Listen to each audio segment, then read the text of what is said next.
siapa dimakan dinding patah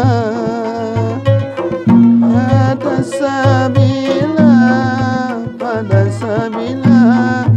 digalauan hampa siapa dimakan ku tanding sudah kadamanya nang maju haban hanya sudah mengantar tapi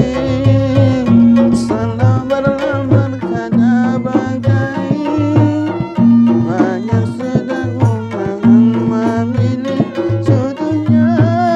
kada kalai hanya sudah mengantar tapi selambar-lambar kada bagai hanya sudah memilih jodohnya kada kalai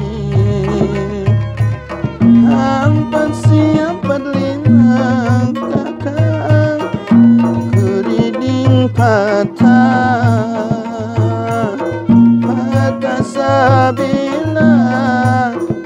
sabila digalauan hampa siapa lima kakak ku tanding sudah kadamanya nang maju haban hanya sudah antar tapi selambar-lambar kada bagai banyak sudah orang nang memilih jodohnya kada kalai banyak sudah nang antar tapi selambar-lambar kada bagai banyak sudah orang nang memilih jodohnya kada balai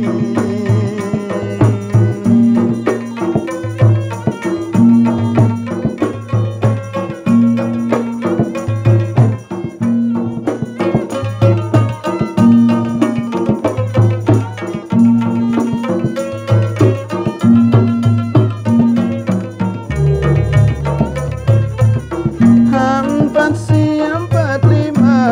kakak kuriding patah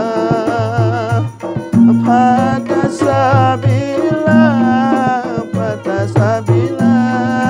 digalauan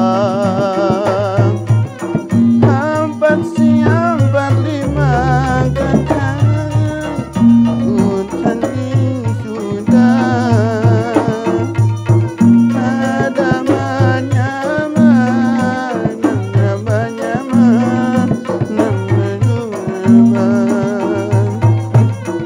hanya sudah mengantar tapi